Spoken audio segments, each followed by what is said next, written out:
Ukraine যুদ্ধে অংশগ্রহণকারী Russian যোদ্ধাদের অবাধ প্রবেশ ইউরোপের নিরাপত্তার জন্য বড় হুমকি হয়ে দাঁড়িয়েছে। জার্মানি, পোল্যান্ড সহ ৮টি ইইউ সদস্য দেশ রাশিয়ার নাগরিকদের জন্য ভিসা নীতি আরও কঠোর করার দাবি জানিয়েছে। শেনজেন এলাকায় সংগঠিত অপরাধ ও সহিংসতা রোধে তারা সমন্বিত এন্ট্রি ব্যান চালুর আহ্বান জানিয়েছে। ইউরোপের অভ্যন্তরীণ স্থিতিশীলতা বজায় রাখতেই এমন কঠোর পদক্ষেপের পরিকল্পনা করছে ব্রাসেলস।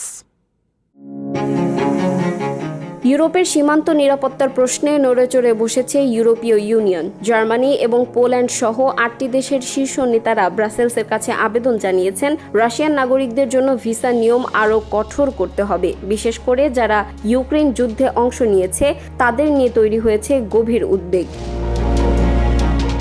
ইউরোপীয় কাউন্সিলের প্রেসিডেন্ট এবং ইউরোপীয় কমিশনের প্রেসিডেন্টকে পাঠানো এক চিঠিতে ইইউ নেতাদের এই সতর্কবার্তা উঠে এসেছে। তাদের মূল আশঙ্কা হলো ইউক্রেন যুদ্ধ থেকে ফিরে আসা সেনা সদস্যরা, যাদের মধ্যে কারাগার থেকে মুক্তি পাওয়া হাজারো যোদ্ধা রয়েছে, তারা এখন ইউরোপের শেনজেন বা উন্মুক্ত চলাচল এলাকায় ঢুকে পড়তে পারে। এর ফলে সংগঠিত অপরাধ, সহিংসতা কিংবা রাষ্ট্রবিরোধী কর্মকাণ্ডের ঝুঁকি বহুগুণ বেড়ে যাওয়ার সম্ভাবনা দেখছেন বিশ্লেষকরা। পরিসংখ্যান বলছে ২০২৫ সালেই প্রায় ৬,৭০,০০০ রাশিয়ান নাগরিক শেনজেন ভিসার জন্য আবেদন করেছিলেন, যার প্রায় ৮০% ছিল সফল। ইইউ নেতাদের মতে এই বিশাল সংখ্যক রাশিয়ানদের প্রবেশের ফলে দীর্ঘমেয়াদী অভ্যন্তরীণ নিরাপত্তা ঝুঁকিতে পড়তে পারে পুরো ইউরোপ।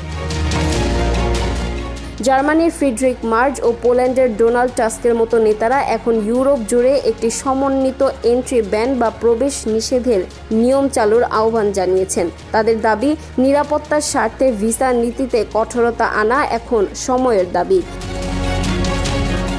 ইতিমধ্যে ইউরোপের বিভিন্ন দেশ তাদের ভিসা নীতিতে কিছুটা কড়াকড়ি আরোপ করেছে, কিন্তু পরিস্থিতি এখন আরও বড় সিদ্ধান্তের দিকে মোড় নিচ্ছে। নিরাপত্তা এবং অভিবাসন নীতির এই নতুন লড়াইয়ে ব্রাসেলস শেষ পর্যন্ত কী পদক্ষেপ নেয় সেটি এখন দেখার বিষয়।